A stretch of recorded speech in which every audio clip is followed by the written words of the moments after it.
نحمده ونستعينه ونستغفره ونؤمن به ونتوكل عليه ونعوذ بالله من شرور أنفسنا ومن سيئات أعمالنا من يهده الله فلا مضل له ومن يضلله فلا هادي له ونشهد أن لا إله إلا الله وحده لا شريك له ونشهد أن سيدنا ونبينا ومولانا محمدا عبده ورسوله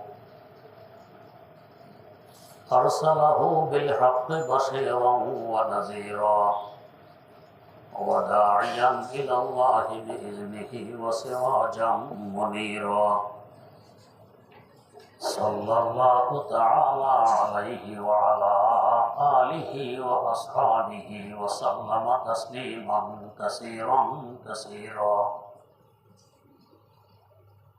أما بعد فأعوذ بالله من الشيطان الرجيم بسم الله الرحمن الرحيم سبحان الذي أسرى بعبده ليلا من المسجد الحرام إلى المسجد الأقصى الذي باركنا حوله لنريه من آياتنا إنه هو السميع البصير وآتينا موسى الكتاب وجعلناه هدى لبني إسرائيل ألا تتخذوا من دوني وكيلا ذرية من حملنا مع نوح إنه كان عبدا شكورا وقضينا إلى بني إسرائيل في الكتاب لتفسدن في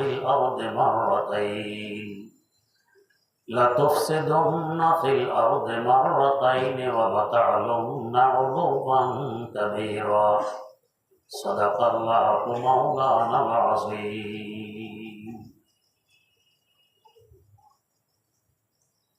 সূরা ইসরার প্রথম থেকে তেলাওয়াত করা হয়েছে। তেলাওয়াতকৃত আয়াতগুলো সম্পর্কে গত 2 মজলিসে আলোচনা হয়েছিল।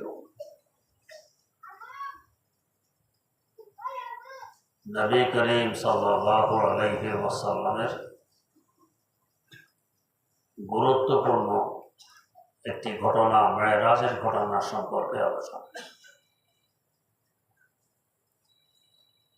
যারা সশরীরে মেরাজকে অস্বীকার করে এদের যুক্তি এবং এর খণ্ডন গত মজলিসে সামনে এসেছিল। আরেকটি যুক্তি আর খণ্ডন হল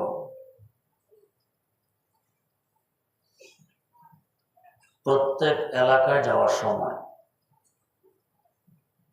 ওই এলাকার আবহাওয়া, ওই এলাকার তাহাজিব তামাদ্দুন এগুলো যাতে আমার সাথে মিল খায়, খাপ খায়, আগে প্রস্তুতি নিয়ে যেতে হয়। যেমন আমরা যখন হজের সফরে যাই আগে টিকা দিতে হয় যাতে ওই এলাকার আবহাওয়ার সাথে আমার মিল হয়। আবহাওয়া মিল না হলে অনেক সময় মানুষ রোগাক্রান্ত হয়ে পড়ে, টিকা দিয়ে যায়। অগ্রিম প্রস্তুতি যাতে ওই এলাকার আবহাওয়ার সাথে আমার মিল হয়, কোনো রোগে যাতে আমি আক্রান্ত না হই।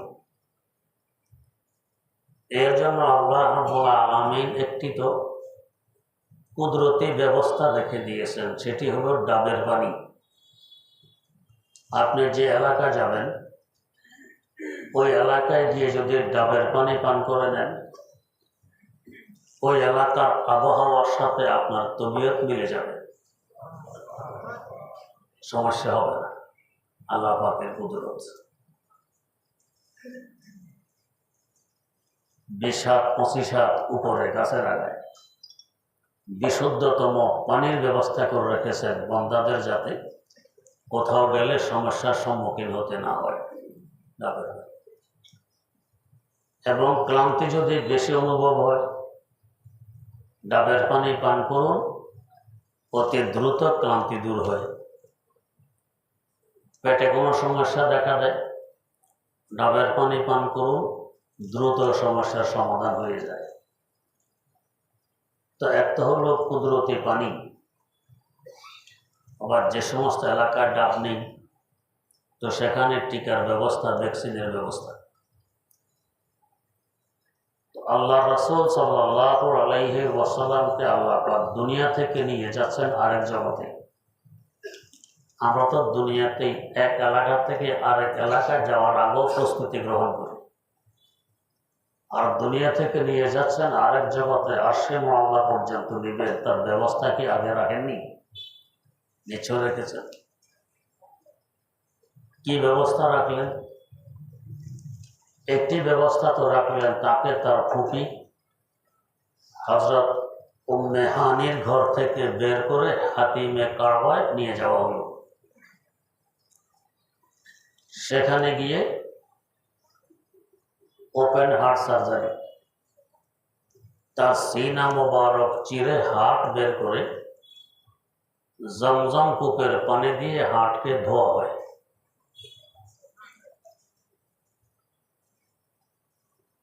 এখান থেকে ইমামুল আসর হযরত শাহ আনোয়ার কাশ্মীরি রাহিমাহুল্লাহু তাআলা বলেন, হাউজে কাউসারের শরবত থেকেও জমজমের পানির ফজিলত বেশি, মূল্য বেশি। কারণ যদি ওইটার ফজিলত বেশি হইতো, মূল্য বেশি হইতো, তাহলে হাউজে কাউসারের শরবত দিয়ে হুজুরের কলব মোবারককে ধোয়া হইত। ওইটা দিয়ে না ধুয়ে জমজম কূপের পানি দিয়ে ধোয়া হয়। বোঝা গেছে এই কূপের পানির ফজিলত, উপকারিতা, মূল্য হাউজে কাউসারের শরবত থেকেও বেশি। হুজুরের কলব মোবারককে ধোয়া হইল। এতে করে সামনের আক্রান্ত হওয়া, ওই এলাকার আবহাওয়া অনুকূলে না আসা, এটা দূর হয়ে যায়। 2 নম্বর, একটি সোনার পাত্রে করে কিছু হিকমত এনে হুজুরের কলব মোবারকে ঢুকিয়ে দেওয়া হয়। এতে করে এনার্জি আর শক্তি, অন্য জগতে চলার শক্তির সৃষ্টি হয়। তাই ওই এলাকায় যাওয়া, আবার ফিরে আসা, চাই কোর্রায় জামহারির তথা ঠান্ডার দেশ হোক, চাই কোর্রায় নার তথা আগুনের দেশ হোক, এগুলো পরে দিয়ে যাওয়া আসা কোনো ব্যাপারে আর হয়নি। আরেকটি কথা, আল্লাহ রাব্বুল আলামিন এই জগতেও তো কিছু মানুষ এমন সৃষ্টি করেছেন, সহজে এদের দেহে আগুনে ক্রিয়া করতে পারে না। মালদ্বীপের এক এলাকার কাছে আমার শেখ মুর্শিদ শেখুল ইসলাম আল্লামা তাকি উসমানী দামাত বরকাতুম গিয়েছেন। হজরতকে আরেকটি দ্বীপ দেখানো হইল, সময়ের অভাবে হজরত সেখানে যেতে পারেননি। বলা হল যে এই দ্বীপে যারা বসবাস করে সহজে এরা আগুনে পড়ে না, কিন্তু মানুষ এরা আগুনের ভিতরে কিছু সময় ঘোরাঘুরি করে বেরিয়ে আসতে পারে, এদের চামড়া আগুনে পড়ে না। আল্লাহ পাক এমনভাবে এদেরকে সৃষ্টি করেছেন। তো দুনিয়াতেও তো আল্লাহ পাক নমুনা রেখে দিয়েছেন যে আগুনের ভিতরে ঢুকে ঘুরে ফিরে বেরিয়ে আসে, আগুনে পড়ে না। আরেক জগতে নিয়ে যাচ্ছেন দো জাহানের বাদশাহ সাল্লাল্লাহু আলাইহি ওয়াসাল্লামকে, ওই ব্যবস্থা করা ছাড়া আল্লাহ পাক এমনি নিয়ে গেছেন। আরেক কথা, আমাদের দেশে ফায়ার সার্ভিস যারা আগুন নিবে, এরা এই নাইলন আর ক্যাটনের পোশাক পরিধান করে আগুন নিবেতে যায় না। ভিন্ন একটি পোশাক আছে, ওই পোশাক অন্তত 10 মিনিট পর্যন্ত আগুনের ভিতরে জ্বলে না। এমনভাবে প্রস্তুত করা 10 মিনিট পর্যন্ত আগুনের ভিতরে জ্বলে না।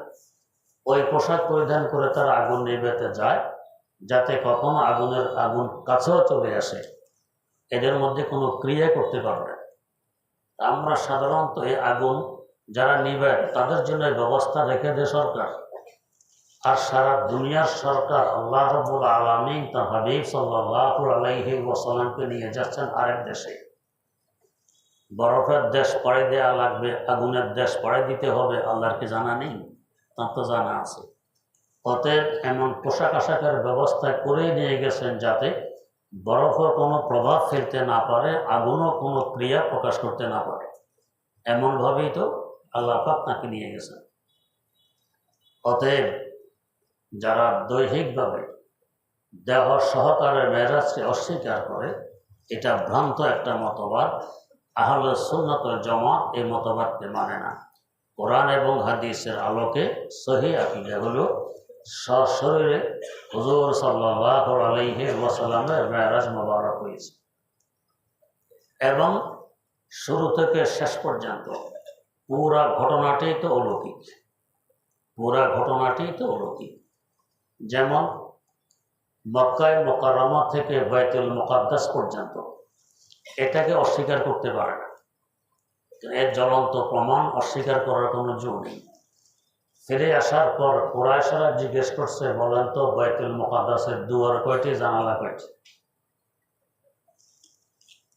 এটা একটা বেকুব মার্কা প্রশ্ন। এই যে আপনারা দিনে 5 বার এই মসজিদে আসেন, হঠাৎ করে যদি জিজ্ঞেস করা হয়, বলেন তো দুয়ার কয়টি, জানালা কয়টি, বেশিরভাগ মানুষ আমরা বলতে পারবো না দুয়ার কয়টি, জানালা কয়টি। আমরা কি মসজিদ এসে প্রতিদিন এগুলো গণনা করি যে কয়টি দুয়ার? আর হুজুর মাত্র গেলেন, সামান্য সময় থাকলেন, আবার চলে গেলেন, তো দুয়ার কয়টি, জানালা কয়টি, এগুলো কিন্তু গুনতে গেছেন না গুনছেন? প্রশ্ন করছে। আল্লাহ রাব্বুল আলামিন পরে বাইতুল মুকাদ্দাস হুজুরের সামনে তুলে ধরলেন, দেখে দেখে জানাই দিলেন যে এতগুলো দুয়ার, এতগুলো জানালা। তাইলে কুরাইশরা যে প্রশ্ন করেছিল উত্তর পেয়ে গেছে। তো বাইতুল মুকাদ্দাসের সফর, এটা অস্বীকার করার কোনো জোর নেই। এবং এই সফরে যাওয়ার সময় গতি তো এত দ্রুত ছিল যে আমাদের দৃষ্টি যত দূর পর্যন্ত যায়, বোরাকের প্রতিটি কদম এত দূর গিয়ে ঘুরত, এত দ্রুত গতি। যাওয়ার সময় হুজুর বলতেছেন, এক জায়গায় দেখি খেজুরের বাগান খুব বেশি, খেজুরের বাগান খুব বেশি। হযরত জিবরাইল আমিন আলাইহিস সালাম তো হুজুরের সফর সঙ্গী, বললেন, হুজুর এটা ইয়াসরাব, এটা ইয়াসরিব। মদিনায় মুনাওয়ারার আগের নাম ছিল ইয়াসরিব, এটা ইয়াসরিব, এখানে খেজুর গাছ বেশি, আপনি এখানে এক সময় হিজরত করে আসবেন। আগে হুজুরকে জানিয়ে দেওয়া হলো এটা আপনার হিজরতের স্থান ইয়াসরিব। আরও সামনে গেলেন। সামনে যাওয়ার পর হযরত জিবরাইল আমিন আলাইহিস সালাম বললেন, হুজুর এখানে 2 রাকাত নামাজ পড়ুন। হুজুর 2 রাকাত নামাজ পড়লেন। জিজ্ঞেস করলেন, কি এখানে 2 রাকাত নামাজ পড়ার কথা বললেন? তো এখানে হযরত শুআয়ব আলাইহিস সালামের বাসস্থান, উনি এখানে বসবাস করতেন, যাকে বলে মাদিয়ান। মাদিয়ান এলাকা হযরত শুআয়ব আলাইহিস সালামের বাসস্থান, একজন নবীর বাসস্থান, বরকতের জায়গা। এখানে 2 রাকাত নামাজ পড়ে নেন, বরকত হবে। যেখানে নবীরা বসবাস করেন, অলিরা বসবাস করেন, এটা একটা বরকতের জায়গায় পরিণত হয়। তাই 2 রাকাত নামাজ পড়ুন। আরও দূরে গিয়ে এখানে 2 রাকাত নামাজ পড়ুন, হুজুর পড়লেন। এখানে কি? এখানে হযরত মূসা আলাইহিস সালামের সাথে আল্লাহ পাক কথাবার্তা বলেছিলেন, বরকতের জায়গা। তাই এখানে 2 রাকাত নামাজ পড়লেন। আরেকখানে গেলেন, এখানে 2 রাকাত নামাজ পড়ুন। তো এখানে কি? এখানে হযরত ঈসা আলাইহিস সালামের জন্মস্থান বাইতুল্লাহ, এখানে 2 রাকাত নামাজ পড়ুন, হুজুর পড়লেন। এবং হুজুর ফিরে এসে একথাও বললেন যে হযরত সাইয়্যিদানা মূসা আলা নবিয়্যিনা ওয়া আলাইহিস সালাতু ওয়াস সালামের কবরের কিনার দিয়ে আমার সফর হয়েছিল, তার কবরের পাশ দিয়ে আমার সফর হয়েছিল। আমি দেখতেছিলাম তিনি কবরের দাঁড়ায় দাঁড়ায় নামাজ পড়তেছেন। তার মানে আহলে সুন্নাত ওয়াল জামাতের আকীদা, সহিহ হাদিসের আলোকে সমস্ত নবীরা জিন্দা, সমস্ত নবীরা জিন্দা, হুম আহিয়া, এরা সব জিন্দা। তো মূসা আলাইহিস সালাম কবরে দাঁড়ায় নামাজ পড়তেছেন, জিন্দা না হলে নামাজ পড়েন কীভাবে? মুর্দা তো পৌঁছে যায়, জিন্দা। এখান থেকে একটি কথা আমরা বুঝি যে ইসলামের দৃষ্টিতে বরকত বলতে কিছু আছে। বর্তমান কেউ কেউ আছে, এরা বরকতকে অস্বীকার করে। ঐতিহাসিক কোনো এলাকা কোনো কিছুকে অস্বীকার করে, যেমন বর্তমানে আরবের অনেকেরাই বরকত অস্বীকার, বরকত বলতে কিছু নেই, ঐতিহাসিক কোনো বস্তু সব মিটে দেওয়ার চেষ্টা। এখন আবার একটু একটু জায়গায় তুলতেছে, জায়গায় জায়গায় বোর্ড লাগাই লিখে রাখছে, আগে এগুলো কিছুই ছিল না, জিজ্ঞেস করলেও বলতো না। এমনকি রাউযাতুম মিন রিয়াজিল জান্নাহ, রাসূল আকরাম সাল্লাল্লাহু আলাইহি ওয়াসাল্লাম বলেছেন, আমার হুজরা এবং মিম্বরের মাঝামাঝি এই জায়গা, এটা জান্নাতের বাগান সমূহের মধ্য থেকে একটি বাগান। এখানে ফজিলতপূর্ণ কয়েকটি খুঁটি আছে, কয়েক খুঁটির মাথায় নাম লেখা আছে, হাজিহি উস্তানাতুস সারির। হুজুর ইতিকাফের সময় এখানে শুইতেন। হাজিহি উস্তানাতুল হাস, এখানে হুজুরকে পাহারাদারি করা হইত। হাজিহি উস্তানাতুল ওফুদ, দেশ বিদেশ থেকে লোকজন আসলে এখানে বসে হুজুর আলাপ আলোচনা করতেন, মত বিনিময় করতেন। হাজিহি উস্তানাতু সাইয়্যিদাতু আয়েশা, আয়েশা সিদ্দিকা রাদিয়াল্লাহু তাআলা আনহাকে হুজুর বলছিলেন, এখানে একটি খুঁটি আছে, এই খুঁটির ফজিলত অনেক বেশি। হযরত আয়েশা দেখালেন খুঁটি এটা হলো এটা, তো ওই নামে নাম উস্তানাতু আয়েশা। আরেকটি হাজি উস্তানাতু তওবা, এখানে তওবা কবুল হয়, এজন্য কিছু খুঁটি আছে। আমরা হাদিস কিতাবে পড়েছি একটি খুঁটি উস্তানায়ে হান্নানা, হান্নন মানে ক্রন্দন, হান্নানা মানে খুব বেশি ক্রন্দনকারী, যে কাঁদে তাকে হান্নানা বলে।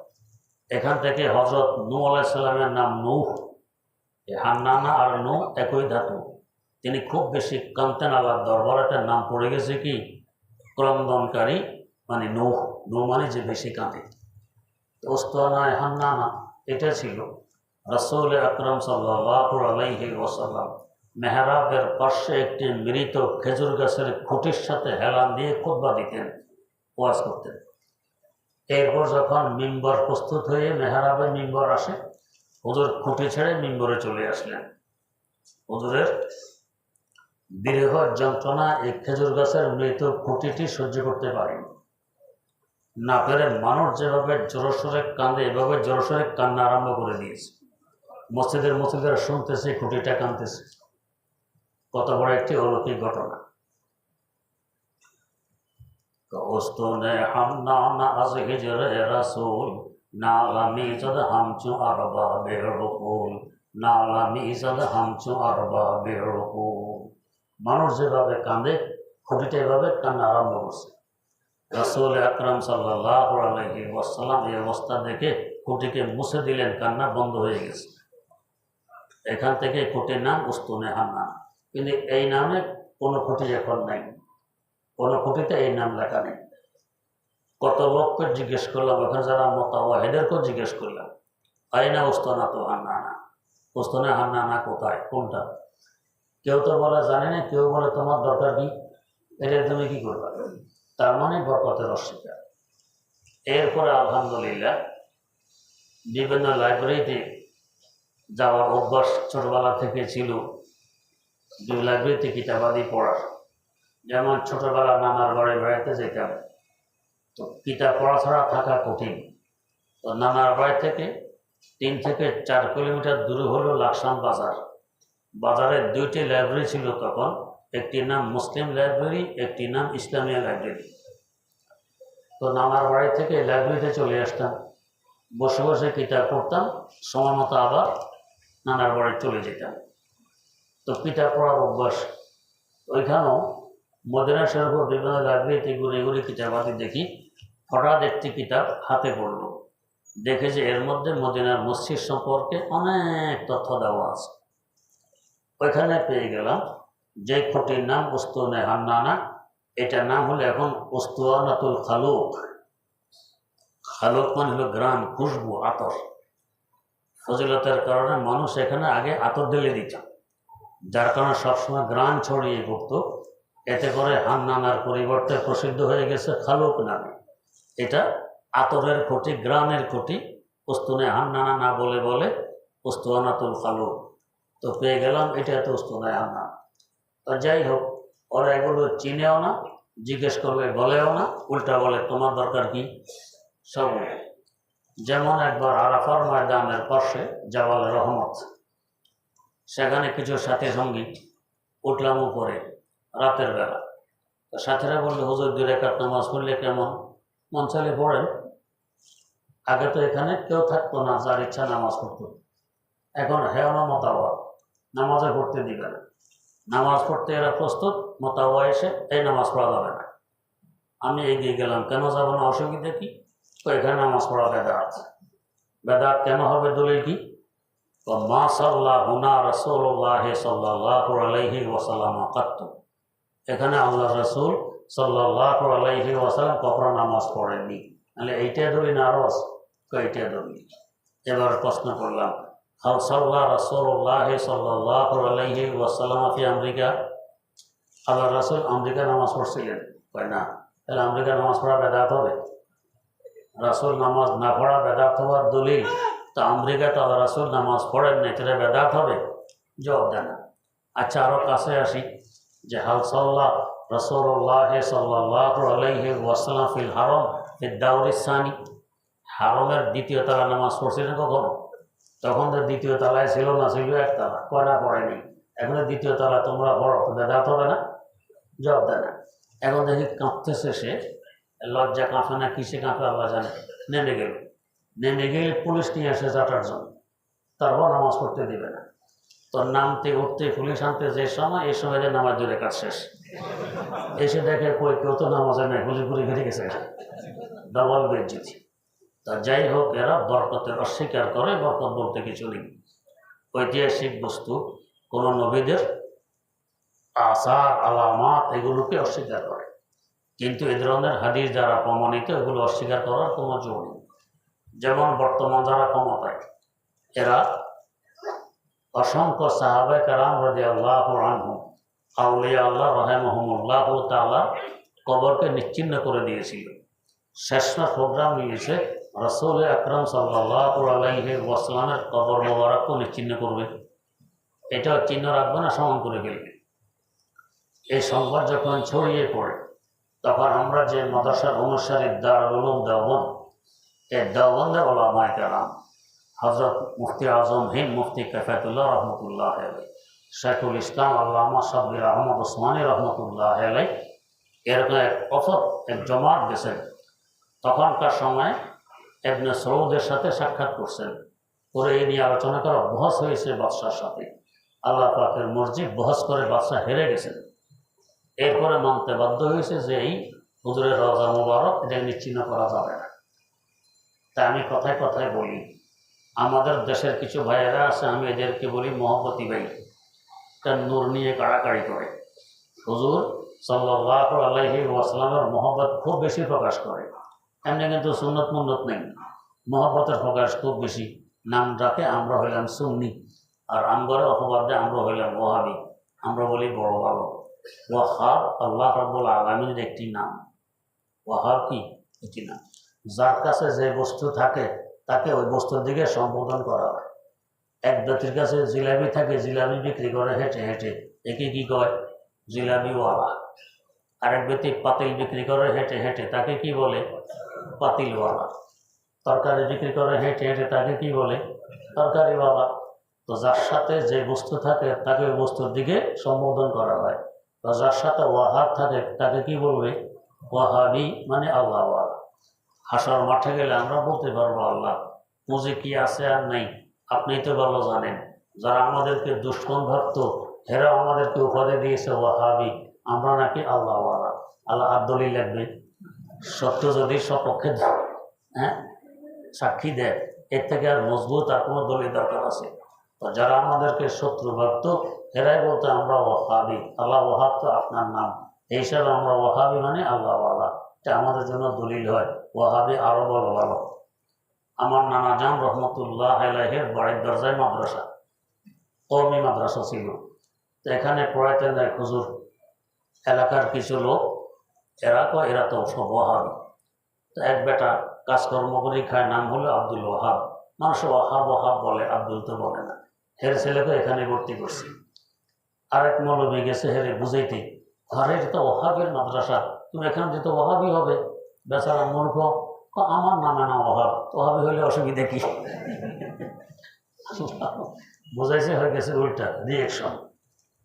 তো যাই হোক, তো এরা বরকতের অস্বীকার করে, কিন্তু কোরআন সুন্নাহর আলোকে অস্বীকার করার কোনো জোর নেই। যেমন ইতিহাস সাক্ষী সুলতান মোহাম্মদ গজনবী রাহিমাহুল্লাহ, এমন দিনদার আল্লাহওয়ালা ক্ষমতাসীন দুনিয়াতে কমে এসেছে। সুলতান মোহাম্মদ গজনবী আল্লাহ পাকের মর্জি, ইসলাম কায়েম করে গেছেন। আমাদের নবী করিম সাল্লাল্লাহু আলাইহি ওয়াসাল্লাম নাম মুহাম্মদ, পুরো আরব ভূমি তিনি বিজয় করে গেছেন। নাম কি? মুহাম্মদ। এর মূল ধাতু আর মাদা হলো হামদ, হা মিম দাল। এরপরে কুস্তন্তনিয়া, যাকে বর্তমানে ইস্তাম্বুল বলা হয়, তুরস্ক, এটা জয় করে গেছেন সুলতান মোহাম্মদ ফাতেহ। তার নামও কি? মোহাম্মদ। মূল ধাতু আর মাদা হা মিম দাল হামদ। এরপরে ভারতবর্ষ সিন্ধু প্রদেশ প্রথম জয় করে গেছেন কি নাম? মোহাম্মদ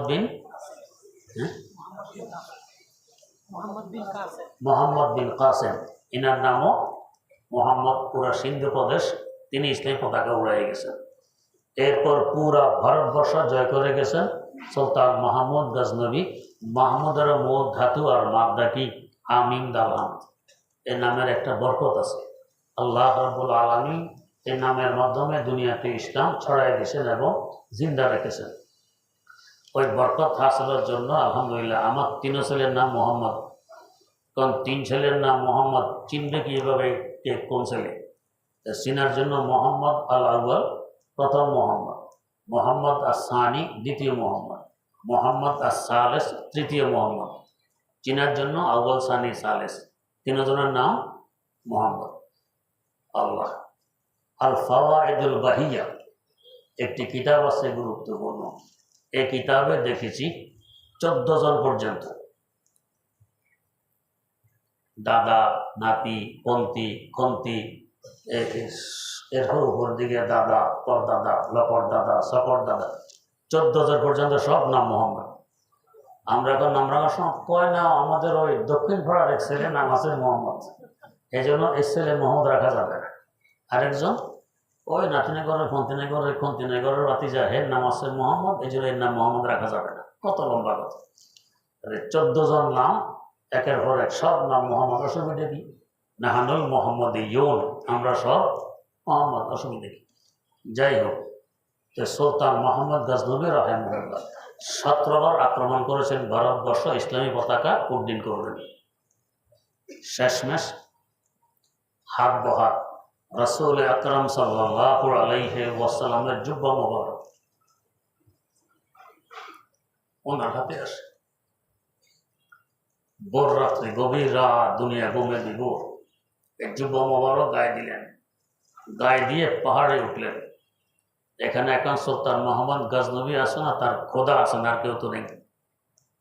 গভীর রাত, নীরব, নিস্তব্ধ, অন্ধকার, দুনিয়া ঘুমে বিভোর, আর সুলতান মোহাম্মদ গজনবী সজাগ, আল্লাহ রাব্বুল আলামিন সজাগ।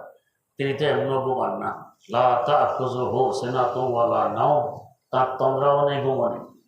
তো সুলতান মোহাম্মদ গজনবী এই জুব্বা মোবারক গায়ে দিয়ে সেজদায় পড়ছেন। পরে বলতেছেন, আল্লাহ আমি কে আমিও জানি, তুমিও জানো। আমি কে আমিও জানি, তুমিও জানো। তবে আল্লাহ এখন আমি কিসের ভিতরে? তোমার হাবিব সাল্লাল্লাহু আলাইহি সাল্লামের জুব্বা মোবারকের ভিতরে। এখন তাকাইলে আগে কি দেখা যাবে? জুব্বা দেখা যাবে না, মানুষটির ভিতরে মানুষ তো দেখা যাবে না। আল্লাহ আমার দিকে না দেখে তোমার হাবিব সাল্লাল্লাহু আলাইহি ওয়াসাল্লামের জুব্বা মোবারকের দিকে দেখে ভারতবর্ষটা আমাকে দিয়ে দাও। দোয়া করলেন। গভীর রাত, সকালে ভোরে ভোরে হযরত খাজা বাহাউদ্দিন নকশবন্দি রহমতুল্লাহ আলাইহি ছুটে আসছেন। মাহমুদ কি ভুল করলাম? কি ভুল? রাত্রে তো দোয়া করছেন জুব্বা মোবারকের উসিলা দিয়ে, ভুল করছেন কি? কি ভুল করলেন? আহা, যেই বরকতে জুব্বা গায়ে দিয়ে দোয়া করছো, পুরা দুনিয়া যদি চাইটা পাইয়া যেতে, শুধু ভারতবর্ষ চাইছো, কি ভুল করলাম? তো ঠিকই ভারতবর্ষ পেয়ে গেছেন, তো পুরা দুনিয়া চাইলে পেয়ে যেত। যাই হোক, তো বরকত অস্বীকার করার কোনো জো নেই, বরকত আছে। দেখবেন কোনো আল্লাহওয়ালার কদম মোবারক পড়লে বরকত আসে। যারা বোঝে তারা বোঝে, না বুঝলে তো করার কিছু নেই। আমি এখানে প্রায় বলি, আমাদের উজানির কুদ্দে জমান হজরত কারি ইব্রাহিম রহমতুল্লাহ আলী, তো যেখানে মাহফিল করছে সেখানে আল্লাহ রাব্বুল আলামিন একটি কওমি মাদ্রাসা প্রতিষ্ঠা করে দিয়েছেন। এটা ওনার কদমের বরকত। তো এই জন্য আল্লাহর ওলিদেরকে মূল্যায়ন করা লাগে। আল্লাহ চিটাগাং এক জায়গায় কুদ্দে জমান হজরত কারি ইব্রাহিম রহমতুল্লাহ আলাইকে দাওয়াত করছে মাহফিলে। করছেন কে? হাটহাজারী মাদ্রাসার প্রতিষ্ঠাতা আল্লামা জমিরউদ্দিন রহমতুল্লাহ আলাইহি, যিনি ইমাম রব্বানি আবু হানিফা সানি আল্লামা রশিদ আহমদ গঙ্গুহি রহমতুল্লাহ আলাইহির খলিফা ছিলেন। দাওয়াত করছেন, ওয়াজ মাহফিল, কারি ইব্রাহিম রহমতুল্লাহ আলাইহি ওয়াজ করতেছেন। ওনার অভ্যাস যেখানে যেতেন, বাসা নোয়াখালী ভাষায় কথাবার্তা, অন্য কোনো ভাষা বলতেন না। তো নোয়াখালী ভাষা এমনি চিটাগান, আর নোয়াখালীর ভাষার ওয়াজ কে বুঝবে? ওনারা কেউ বোঝে না। কিন্তু বলবে যে হুজুর আমরা বুঝি না, সাহসের কারণে লোকেরা এসে আল্লামা জমিরউদ্দিন রহমতুল্লাহ আলাইকে বলল, হুজুর আমরা তো কিছু বুঝি না, অন্তত হুজুরকে শুদ্ধ ভাষায় কথা বলতে বলুন, তাহলে আমরা কিছু বুঝবো। যেহেতু হুজুরের পীর ভাই এসে বলছেন, হুজুর আপনার কথা এরা কেউ বুঝে টুঝে না, শুদ্ধ ভাষায় বললে এরা বুঝতো, তো শুদ্ধ ভাষায় বললে ভালো হইত। আল্লাহর বন্ধা একবারে মাইকে নোয়াখালীর ভাষায় তো আমায় দেয় ওয়াজ হাঁদা, বুঝতো কি? আমি দেখতেছি ওয়াজ ঢুকতেছে। আয় দেই মানে কি? আয় মানে আমি, দেই মানে দেখি, ওয়াজ তো ওয়াজ, হাঁদার মানে ঢোকে। তো আমি দেখতেছি ওয়াজ ঢুকতেছে, হেদায়ত ঢুকতেছে, আয় দেই হেদায়ত হাঁদা, বুঝতো কি? আমি দেখি হেদায়ত ঢুকতেছে, কি বুঝতো? উনি ওনার বসে ওয়াজ করে গেছেন। তো পুরা এলাকা সুন্নতি পরিবেশ কায়েম হয়ে গেছে, বেদাত বুদা সব দূর হয়ে গেছে। তো বোঝার দরকার হয়। আমার আব্বা জান রহমতুল্লাহ আলাইহির কাছে শুনেছি রেঙ্গুনের কথা।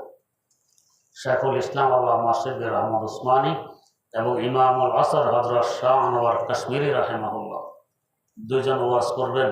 অসংখ্য মানুষ, তখনকার সময়ে অনেক কষ্টের মাইকের ব্যবস্থা করা হয়েছে। ওই জায়গা তো মাইক পাওয়া দুষ্কর ছিল।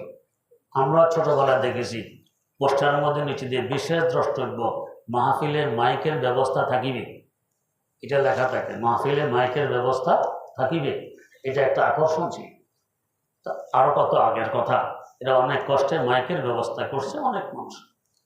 তো শেখুল ইসলাম আল্লাহ মাসিদুর রহমদ উসমান রহমতুল্লাহ আলাই তো মাইকে ওয়াজ করছেন, কিন্তু ইমামুল আসর শাহ আনোয়ার কাশ্মীর রহমতুল্লাহ আলাই উনি মাইকে করবেন না, কারো বলারও সাহস নেই। তো হজরত ওসমানী সাহেব বলছেন, হুজুর এই অসংখ্য মানুষ মুখে কথা বলতে শুনবে না, মাইকে বলতে শুনতে রাজি হন নাই। আব্বাজান রহমতুল্লাহ আলাই বলেন, কারণ দূর থেকে দেখি ওদের চেহারা গুড়ায়, এটা দেখা যায়, জবান নড়ে দেখা যায়, কিন্তু কথাবার্তা কিছু শোনা যায় না। কিন্তু হেদায়েত আল্লাহ পাক চাইলে এমনি হেদায়েত পৌঁছে যায়। উনি বলছেন আল্লাহ পাকের মর্জি হইলে হেদায়েত এমনি হবে, মাইকে কথা বলা লাগবে না। তো যাই হোক, আল্লাহ রাব্বুল আলামিন রেখেছেন বুজুর্গানে দিনের পদধূলিতে বরকত। নবী করিম সাল্লাল্লাহু আলাইহি সাল্লাম এখান তো বরকত আরও হবে। তো যেখানে দুরজাহানের বাদশাহ সফরে যাচ্ছেন, সেখানে ওনাকে বলতেছে এখানে 2 রাকাত নামাজ পড়ুন, এখানে 2 রাকাত নামাজ পড়ুন, এখানে 2 রাকাত নামাজ পড়ুন। এখানে ঈসা আলাইহিস জন্মস্থান, এটা মূসা আলাইহিস সালাম আল্লাহ পাকের সাথে কথা বলেছেন, এখানে এই সেখানে এই। তাহলে বোঝা গেছে বরকত অস্বীকার করা যায় না, ইসলামে বরকত আছে। আল্লাহ রাসূল আকরাম সাল্লাল্লাহু আলাইহি ওয়াসাল্লাম এই সফরে গিয়ে বরকতগুলোও হাসিল করে আসলেন। এরপরে পৌঁছলেন বাইতুল মুকাদ্দাসে। বাইতুল মুকাদ্দাসে পৌঁছে দেখেন 1.25 লক্ষ পয়গম্বর আলাইহিমুস সালাতু ওয়াস সালাম তার অপেক্ষায় আছে। সেখানে হুজুরের ইমামতে 2 রাকাত নামাজ পড়া হল। আল্লাহ বুঝিয়ে দিলেন আপনার সকল নবীরও নবী, সকল নবীরও ইমাম পথ প্রদর্শক, সকল নবীরও আপনি নবী। 2 রাকাত নামাজ পড়ে সেখান থেকে উপরের দিকে সফর শুরু হল। তো মক্কায় মুকাররমা থেকে বাইতুল মুকাদ্দাস পর্যন্ত এটাকে বলে ইসরা। বাইতুল মুকাদ্দাস থেকে সিদরাতুল মুনতাহা পর্যন্ত এটাকে বলে মেরাজ। এরপর বেহেশত থেকে একটি সিঁড়ি আনা হইল, এই সিঁড়ির মাধ্যমে উপরের দিকে উঠলেন। এখন প্রশ্ন, সিঁড়িতে এক এক সিঁড়ি করে উপরের দিকে উঠা তারও অনেক দেরি হয়। সমতল ভূমিতে হাঁটলে তো তাড়াতাড়ি হাঁটা যায়, সিঁড়ি দিয়ে উপরে উঠতে গেলে কত তাড়াতাড়ি হাঁটা যায়, অথচ গতি তো সেখানে আরও বাড়ছে। কথা কীভাবে? এটা তো ওই যুগে লিফট ছিল না, তা মেরাজ বলা হয়েছে, সিঁড়ি বলা হয়েছে। এই যুগে তো লিফটের মাধ্যমে আল্লাহ পাক আমাদেরকে বুঝতে অনেক সুবিধা করে দিয়েছেন যে লিফটে ওঠা মাত্র কত, লিফটের গতি কেমন। আফ্রিকাতে একটি স্টেডিয়াম আছে, এই পুরো স্টেডিয়ামের উপরে পাতিলের ঢাকনা যেভাবে দেওয়া হয় এরকম ঢাকনার মতো উপরে ঢাকনা আছে। এখন ঢাকনা থাকলে তো ভিতরে অন্ধকার, আলো বাতাস ঢুকবে না, খেলবে কীভাবে? এই ঢাকনাকে চাইলে উপরে তুলে ফেলতে পারে, এরপরে খালি হয়, এখানে খেলাধুলা করতে পারে। উপরে তোলে কিসের মাধ্যমে? তেরছে একটা মিনার আছে, এই মিনারের মাথার সাথে ঢাকনা ঝুলন্ত, চাইলে উপরে ফেলে দেয়, চাইলে উপর দিকে তুলে দেয়। তাহলে কত উঁচা হইলে পরে এই বিশাল স্টেডিয়ামের এক ঢাকনা উপরের দিকে তুলতে পারে, আবার নিচে নামাইতে পারে। এই উঁচা মিনার পুরো উপরে উঠতে 1 থেকে 1.5 মিনিট লাগে লিফটের মাধ্যমে, এত দ্রুত গতিতে। তো আল্লাহ রাব্বুল আলামিন তো এখন সহজ করে দিয়েছেন বোঝা, যে লিফটের মাধ্যমে যেখানে আগে ঘন্টাকে ঘন্টা সময় লাগতো, সেখানে 1-1 মিনিটে ওই কাজটা হয়ে যায় লিফটের মাধ্যমে। তো আল্লাহ রাব্বুল আলামিন এভাবেই দ্রুত গতিতে হুজুরকে বাইতুল মুকাদ্দাস থেকে সিদরাতুল মুনতাহা পর্যন্ত নিয়ে গেছেন।